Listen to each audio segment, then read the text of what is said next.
both go through just for bragging rights and the psychological advantage on day 2 of this tournament. So a set play. We'll release some players down the left side. Anthony Fox for Drake. Now a kick pass out wide, and it's well taken by Timber. Gets on the outside, dragged down by Tony Pulu, but they keep it alive in the form of Thomas Ati'lloa.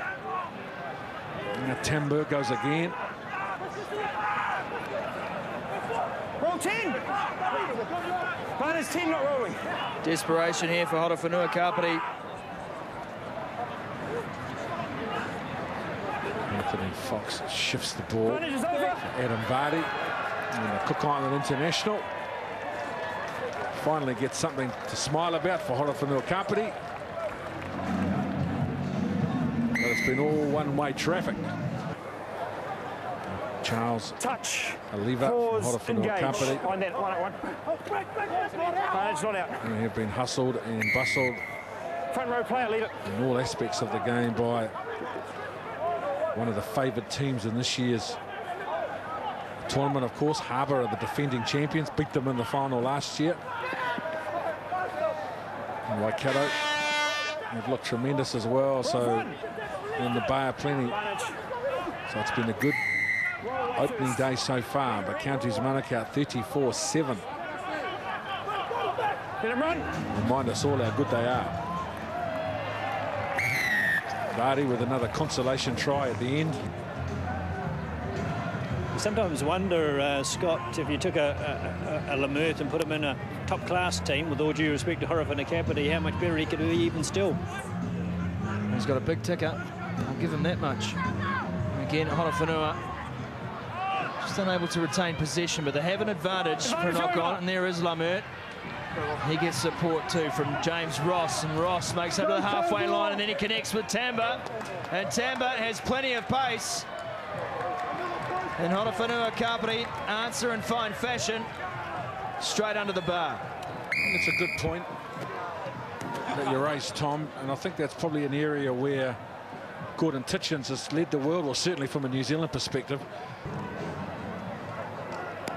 Latu gets things underway again. South Canterbury with a 5-point lead. Coming up to 1 minute to go in the half. Vardy ducks under one and sets off as well. Kumatura and O'Connor came to cut him off, but Lamert throws a big ball wide, and Tamba now has some space to move. He gets past Murray with ease. Can Latu mow him down? Great tackle to Vita Latu.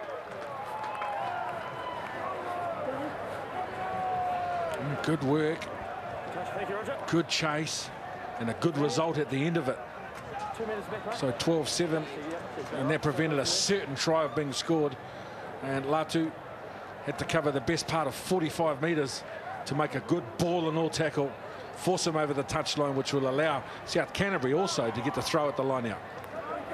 Far side through in, but it's lost, and Ash Drake picks up the scraps, and that's the easiest try he'll score this tournament. Horowhenua Kapiti gets straight back in. He's probably just giving his old coach a bit of advice, Tom. He's been giving us the Olympics in mind. I know that Coach Titchens values the opinion of his former players, and of course Carl was captain for a long time as Ashley Drake. So Drake takes off. He's got Latu to beat. Looks outside, finds support. Horowhenua Kapiti now.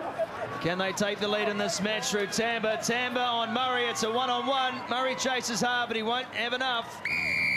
And Tamba goes in again. Horowhenua Kapiti, 17 points to 12. Now colleague Bevan Sanson, mighty Horowhenua fan, he'll be happy about that. Vardy, Drake, Lamert, 3 keys for the side, all involved in that counter-ruck. And Ross now feeds it wide. Oh, South Canterbury, they've got a player down in the defence line getting treated, while the Horowhenua Kapiti players are coming at them. Last feet, Green. Lamert goes into halfback. Vardy stands there, takes the ball. And he finds Gary Phelps. Haven't had much from Phelps today. Drake's there in support too. Got our first rain of the day, Scott, just starting to fall now, so it may affect the last couple of games. It is not great news, Tom. It's a long walk back up the hill to the hotel. South Canterbury then, what can they do? They've done a lot of defending in this half. Less than 3. Lost the ball. Ross kicks ahead. And Ross may well have put this game out of reach for South Canterbury. Cheers from the bench. And a very important score. Well, I can't believe that a South Canterbury player would be treated by a physio while the opposition have got the ball and running at them, and in the end they've paid for it dearly. But for me, it's a 50-50 contest. Maybe I'm a little bit old school, Tom, but I always like to take any opportunity to get to compete for the ball. You might as well have a go. Yeah, I couldn't agree with that theory, because if you think about it, the players standing there are committed anyway. Now, this is a chance that Tambor, as we mentioned, he's a flyer, and he's finished the job off in emphatic fashion. First try, Horowhenua Kapiti, and well executed. We've spoken a lot about Warwick Lamert over the weekend, guys, but this guy, Tambor, has been a real surprise package for me. He knows where to be, he knows how to get on the outside, and he knows how to take a gap. That's a great try. There's a difference with the inexperienced teams, Potter. When there was a knock on, Wellington and Auckland would have gone in and trying to keep it alive. Potter just waited for the scrum. Lamert again with the turnover. Plenty of ball now for Horowhenua Kapiti. Get out of there, rucks, form, hands. Slow stuff. 10 metres. Lamert. Not 10. Here's Drake. Lamert. Phelps. 10 metres. Penalties been given away far too frequently. And Markey has stayed down after that hit. On the line. He had Ashley Drake flop on him before, so that would have hurt. And now he's looking a bit worse for wear after that tackle on Phelps. Yep, fine. He needs to get back in the defensive line, because Horowhenua Kapiti have possession of the ball, and it's tough 7-on-7, almost impossible 6-on-7. Yes, if you're a member of the Ken Laban School of Thought, you only come off on a stretcher. And only when you've got possession of the ball. And only after taking someone else out. And here is Horowhenua Kapiti.